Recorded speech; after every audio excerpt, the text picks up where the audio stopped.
અમદાવાદમાં ફટાકડાની ફેક્ટરીમાં ભીષણ આગ લાગવાની ઘટના સામે આવી છે। આ ભયંકર આગમાં 8 લોકો જીવતા ભડથું થઈ ગયા છે, 10થી વધુ લોકો ઈજાગ્રસ્ત થયા છે અને આ ઘટનાને લઈને આરએએફ કેમ્પના જવાનો પણ ત્યાં ઈજાગ્રસ્ત લોકોને બચાવવા માટે દોડી આવ્યા છે। શું છે આ સમગ્ર ઘટના, વિગતે વાત કરીએ આ વિડીયોમાં।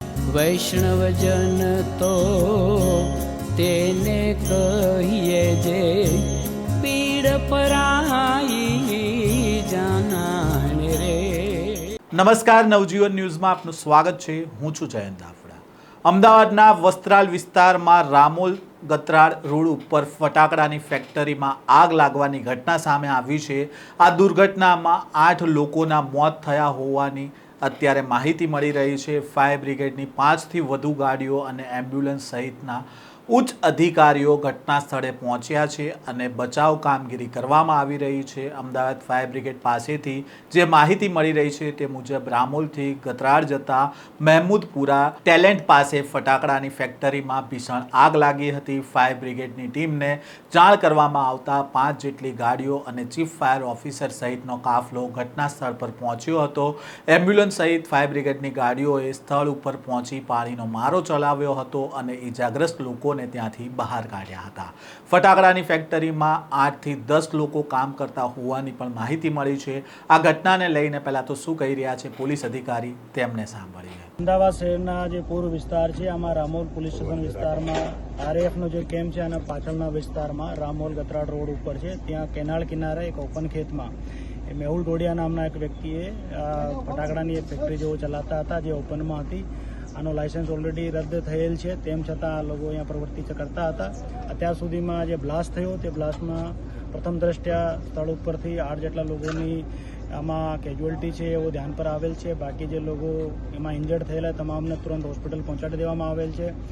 આમાં આરએએફ જે આનો કેમ્પ છે, આ લોકો દ્વારા તુરંત ત્યાં વ્યવસ્થા કરવામાં આવેલ। લોકલ પોલીસ ઓર અમદાવાદ મ્યુનિસિપલ કોર્પોરેશનની ફાયરની ટીમો સ્થળ ઉપર તુરંત પહોંચી ગયા હતા। આગ પૂર્ણતયા કાબૂમાં છે और रामोल पुलिस द्वारा आ मुद्दा पर culpable homicide not amounting to मर्डरનો ગુનો દાખલ કરીને હતા। એક્સપ્લોઝિવ એક્ટની જે કલમો છે તમામ કલમો લગાવીને એમાં ગુનો નોંધીને આગળની કાર્યવાહી કરવામાં આવશે। એફએસએલ હવે તમામ એજન્સીને તેના સ્થળ ઉપર બોલાવવામાં આવેલ છે।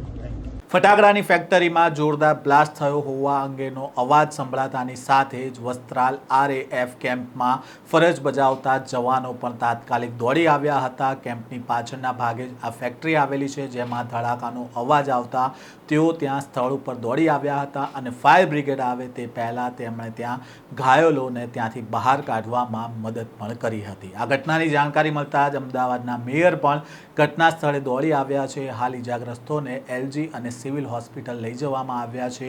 આ ફેક્ટરી ઝૂંપડામાં ચાલતી હતી, જે ગેરકાયદેસર હતી તેવું અમદાવાદના મેયરે કહ્યું છે। આ ઘટનાને લઈને મનુષ્યવધનો ગુનો પણ દાખલ કરવામાં આવ્યો છે અને આ ફેક્ટરીનો માલિક મેહુલ ડોડિયા હોવાનું પણ સામે આવ્યું છે।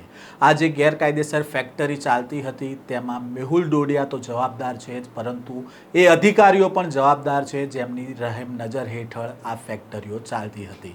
કારણ કે જ્યારે 2 વર્ષ પહેલાં ડીસાની ફેક્ટરીમાં બ્લાસ્ટ થયો હતો, ત્યારબાદ ગુજરાતભરમાં પોલીસે આવી ગેરકાયદેસર ચાલતી ફટાકડાની ફેક્ટરીઓ ઉપર દરોડો કર્યો હતો। તંત્રએ પણ આ વસ્તુનું ધ્યાન રાખ્યું હતું, તો પછી કેમ આવી ફેક્ટરીઓ આ અધિકારીઓ અને તંત્રની આંખમાં ન આવી, તેને લઈને પણ સવાલ ઊભો થઈ રહ્યો છે। આ પ્રકારના સમાચાર સાથે ફરી મળીશું। નવજીવન ન્યૂઝ સાથે જોડાયેલા રહેજો।